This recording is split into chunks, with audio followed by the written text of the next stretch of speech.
I know it's been a while since I put anything on my medical blog here, and well, I can guess, you can guess from this mask what this is going to be about. Or I'm not going to wear the whole thing. I just wanted to show off my cool Antara mask. It's conspicuously missing the P, which is hidden in the fire here, but I love it nonetheless. It's pretty cool. It's got a little charcoal filter that comes along with it. Anyway, so here we are, months and months into COVID, and yet the whole concept of wearing a mask to protect other people is still an issue, and I don't quite get it. I mean, I do. I understand why people are fighting it, but I don't understand why.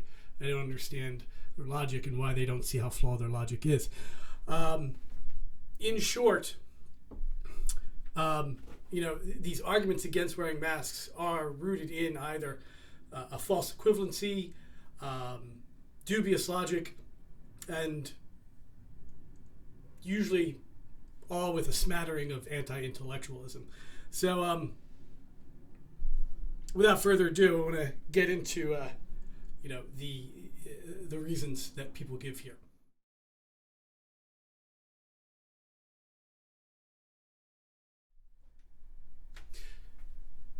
One of the things people use most as a reason not to wear a mask and to argue why they're not worried about COVID is they say it's just like the flu, and they use that in a way to minimize what COVID is, saying that we deal with the flu every year.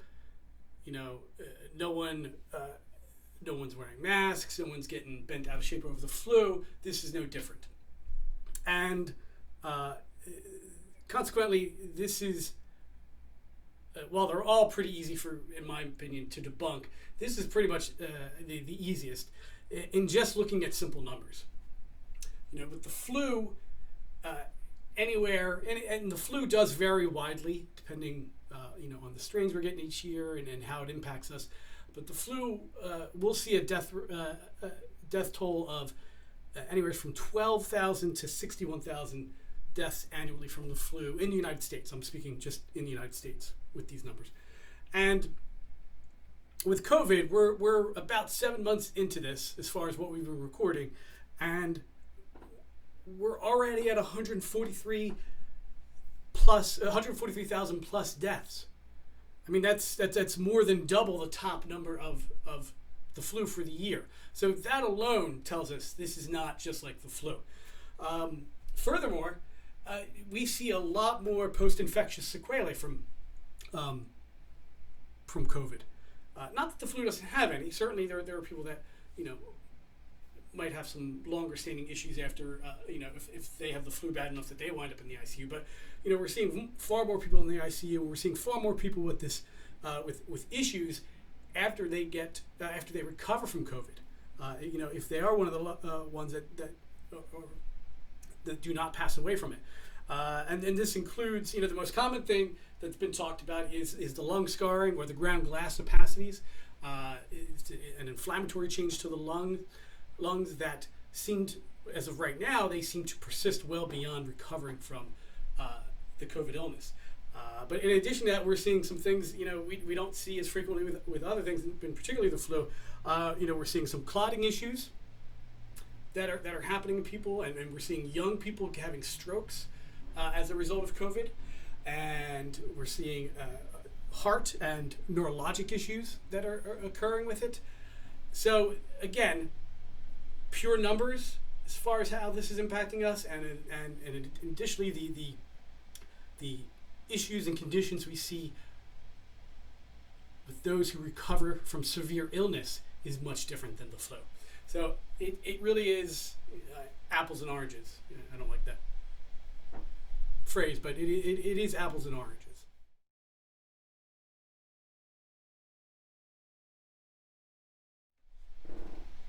Next thing we're going to talk about is people who say that wearing a mask doesn't prevent you from getting COVID. And they're, on the one vein, they're right, but in the other vein, they're completely wrong. And what I mean by that is this has never been, wearing a mask has never been about prevention per se. Never. It's been about risk reduction. And basically risk reduction. Uh,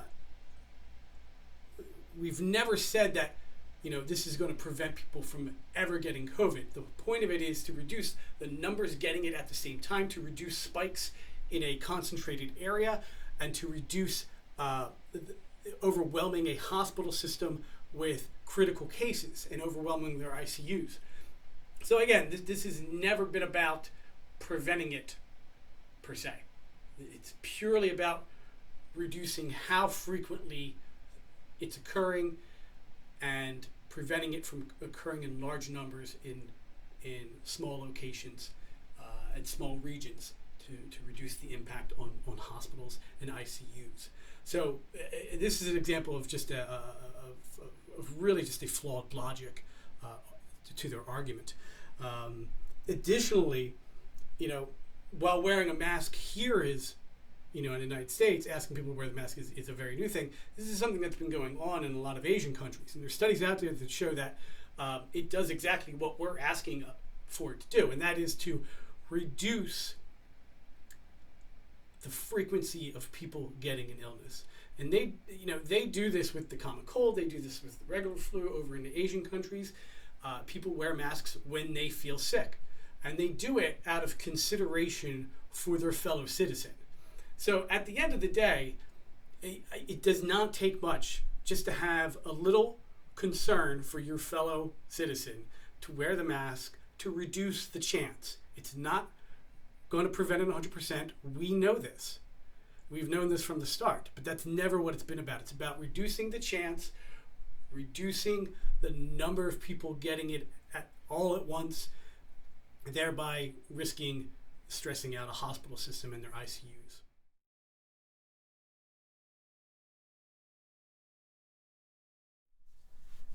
So another thing people say in their argument, in their ever ongoing argument to not wear a mask and be stubborn about it, is that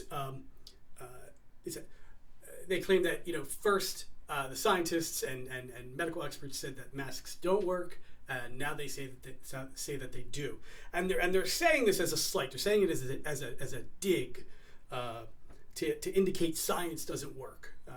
And indicate that the scientists and medical professionals don't know what they're talking about. The fact is, folks, for those of you who think this way, that what you are seeing is literally science in action. It's the scientific method in about as real time as you can see it. The thing about theories and recommendations, medical recommendations, is that these are not things that are set in stone. Okay, just as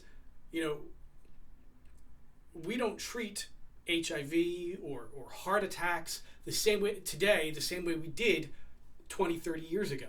Okay?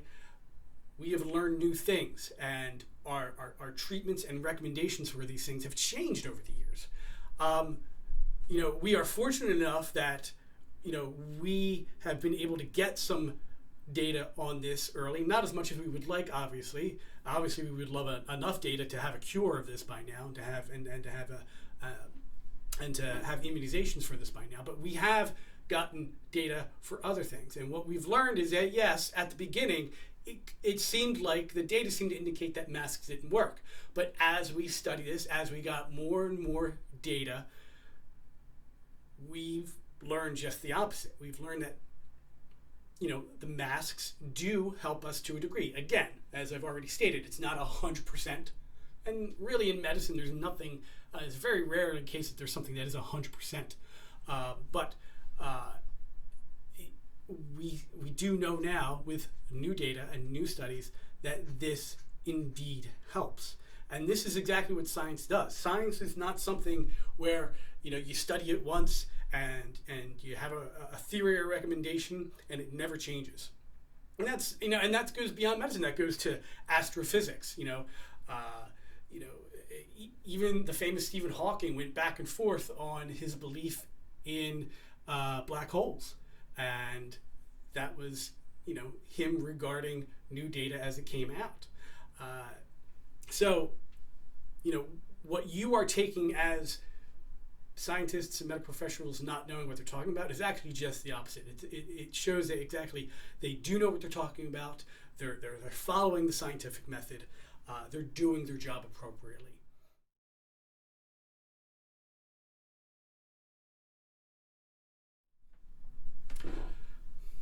Another good argument against wearing masks is the people who say that wearing a mask either decreases your oxygen level or increases your carbon dioxide level. Now, I don't know where to start on this because it's just flat out incorrect, and there's just so many everyday examples of how wrong this is.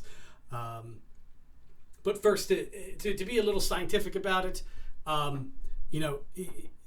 just the size of the particles alone does not lend to this. The size of a carbon dioxide molecule is 0.00065 microns. The O2 molecule is 0.0005 microns, and then the COVID particle, virus and particle, is 0.1 microns. It's, well, comparatively to everything else that we see with our own eyes, it is extremely tiny. It is comparatively to the other two things, the O2 and the carbon dioxide, it is much bigger. So the masks indeed do let the oxygen and carbon dioxide through, and again, not 100%, but will help in blocking the virus get out from you. Because again, you're protecting other people. You're not trying to prevent yourself from getting. The other thing is that just the numerous everyday examples of it. Okay, so the most common one people point out are the people in the operating rooms, who wear surgical masks for hours and hours on end. These people are not suffering from lack of oxygen. They're not suffering from hypercapnia. They are able to work and do delicate, intricate surgeries without the issues that occur with hypoxia or hypercapnia. So, that's a long-standing example. But even take a more modern example is we have all these ICU nurses and personnel who are taking care of COVID patients. They are wearing both an N95 and a hospital mask all day. And again, they're not suffering from any of these things. They're not suffering from a lack of oxygen or too much carbon dioxide in their systems. And there is numerous videos out there. I'm not going to do my own, but there are numerous videos out there showing people who have been wearing a mask all day and showing their oxygen levels that are not dropping. It's just not real, folks. So I don't know how else to convince you to stop holding on to this one, but it's purely untrue.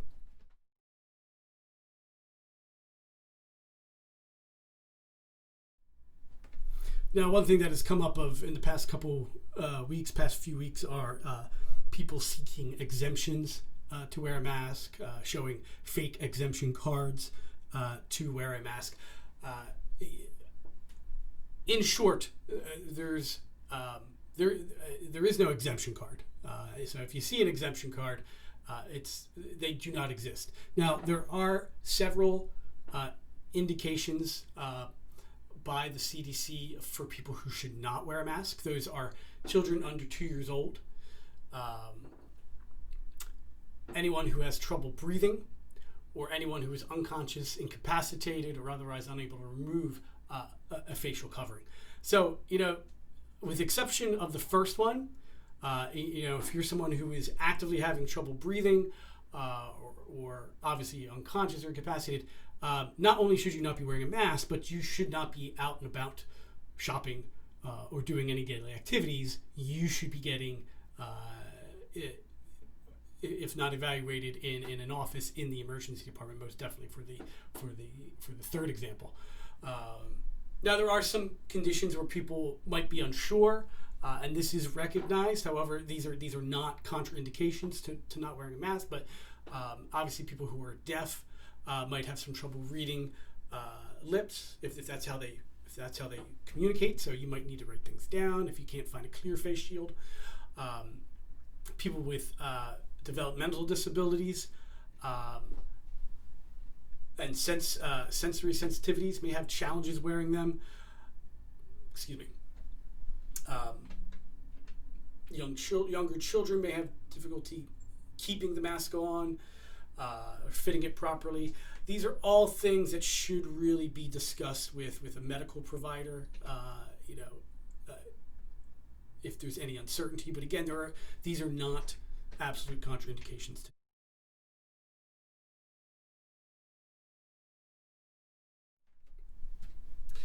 I do want to take a little bit of time to talk about conspiracy theories regarding COVID and masks, and not to the point of going into all of them one by one and explaining why they're wrong, but more so to I guess, educate and advise on how to know when something is pretty much going to be a conspiracy theory. The first thing to look out for is how many people are involved. The bottom line is that most people are not good at keeping a secret. They just aren't. So the more people that are involved in a conspiracy, the less likely it is to be true. Someone's going to speak up. Someone's going to pipe up about what's been going on. Just people are not good at keeping a secret. So really the only time you see successful things kept hidden is when it's very few people involved. So obviously with the whole COVID thing, we're talking so many people that would have to be involved in keeping this a secret. It's just realistically it would not happen. The next thing is if you find that you have conspiracies on the same topic opposing each other, and COVID is a perfect example of this. You have conspiracy heads on the one side saying COVID is nothing. It's no more dangerous than the flu, which we've already showed you is not the case. And then on the other end, you have people saying that this is COVID is a vast conspiracy that's being caused by cell towers and 5G to reduce the population. Both of those can't be right. So if you find that you've got all these theories and a lot of them are contradicting each other, again, pretty much they're all going to be wrong. And one of the final issues is comparing the size of the conspiracy to the number of conspiracy theories, or I should say the size of the event to the number of conspiracy theories. So an example to give would be the assassination of JFK was a huge event. A president was killed. He was a much beloved president by many. It had a profound impact on both the country and the world at the time. And as a result of that, there were numerous conspiracy theories as far as who was behind it, between Oswald and the mob and the Cubans, and just numerous. Now compare that to the attempted assassination of Ronald Reagan. He didn't die. He was wounded, but he did not spend that long in the hospital, and he was back to around the country, good or bad, whether you like him or not. But it did not result in the actual event itself wound up not being as big as a successful assassination, and ergo, you don't really have any conspiracy theories with that. They found the guy who did it. He had some fascination with Jodie Foster.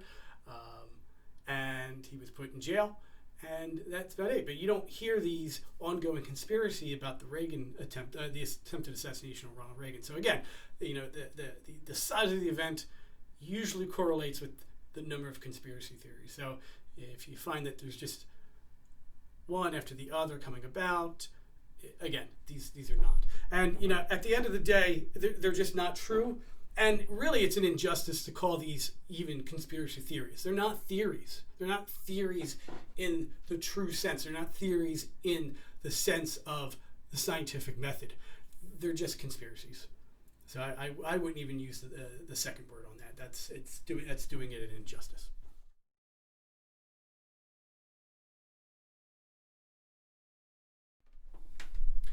So, in summary, I hope I've gone through some of the arguments that people use against this, and I hope I've gotten through to at least one person out there.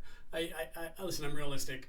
People on this have their minds made up, and I wish people were more easily to get through to. But if I can at least reach one person out there, who maybe in turn can reach one person, maybe we can get more of an impact on this, and get more people wearing masks, and get more people doing what needs to be done to protect our fellow citizen, and get ahead of the curve, so to speak, on the whole COVID thing. Because at the end of the day, we're still in the first wave of this, and if this follows suit with the Spanish flu and we have a second wave, that's going to be far worse. The other thing to keep in mind is a lot of the same people who don't want to wear masks want the country to open back up completely. Here's the thing. This is classic. You cannot have your cake and eat it too. Okay? I want the country open. I want everything doing better. I want as much open as possible. I don't like seeing people struggling at all. But this is not a simple, hey, let's just flick the switch and turn everything back on at the same time. Where you're going to blow the breaker with that. So again, if you want the country to open, you got to do what's asked of you. Okay, you got to do the social distancing. You got to wear the masks. You got to wear the. You can't be arguing in these stores. They're doing it for a reason. They're doing it for two reasons. They're doing it to protect their employees. They're doing it to protect other. They're doing it for several reasons. They're doing it to protect their employees. They're doing it to protect other people that are visiting their stores, and they're doing it because, well, it's the law at this point. I mean, it's they're not allowed to open without these regulations in place. And I know it irritates some of you, but if you want things to get back to as close to normal, and again, it's a word I don't like because there's really no real such thing as normal, but if you want things to try and get back to where we were as far as the economy and things being open and running, you got to wear the masks. You just do. So again, hopefully I've reached at least one person, and I would like to do more of these videos in the future. I had plans, to do my next one. I want to do on appropriate use of antibiotics and why most people don't need them. Again, something that probably we should be beyond by now, but still there's a lot of people out there that just don't know the difference and don't know the reasons why. But if anyone out there who's seeing this has any questions on anything that you would like a video done on, I'm more than happy to do it. You can send me an email at kcms@me.com. M as in Mary, E as in Edward.com. Send me an email with what you'd like to hear about, see a video on. I'll be more than happy to put some time into it and do it. Other than that, rock on, stay safe, and be good, folks. Take care.